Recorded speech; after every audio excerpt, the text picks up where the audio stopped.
One excellent resource that's floating around this classroom somewhere is Adventures in Cartooning. Yay. And there it is, beautiful.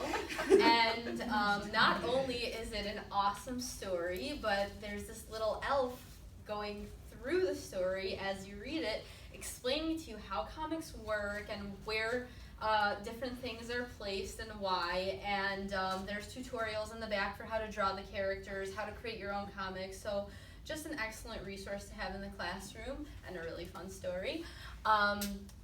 Dover, whoops, go back. Dover How to Draw Comics on Amazon. If you look up Dover How to Draw, it will give you tons of these little, like, thin booklets with tutorials on how to draw different things. There are books for boats, for cars, for animals. I mean, for Hanukkah, I just got a bunch of these for my nephews. They were like $2 to $3 each. Very cheap, totally disposable, and believe me, they are all disposed by now. They have been well used and well loved. But if you want to have that as a resource in your classroom, you know, you can always whip it out and say, oh, well, you don't know how to draw a giraffe. Here you go, turn to page 5.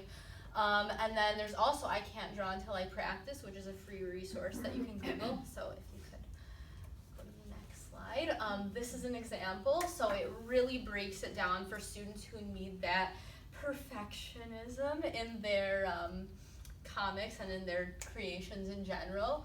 And it's really like a fairly basic model of, you know, a face, but for those students who need it. And I mean, just Googling tutorials, how to draw a cat, how to draw a dog, you know, you can have these printed out and just have them as packets around your classroom. I mean, this I just pulled off of Google, also using very simple shapes, things that just about anyone could put together. And, you know, like I said, we're the role models for our students. So if we're standing there and saying, well, this picture isn't very good, but let me just, you know, put something on the board, it doesn't say much to the confidence part. So I encourage you as teachers to embrace your art and, you know, say, I'm trying my best right here. We're not going for Mona Lisa. We're getting the students to put their ideas on paper. So if it's not perfect, that's fine. And I mean, at the end of the day, we know that we really love their drawings. So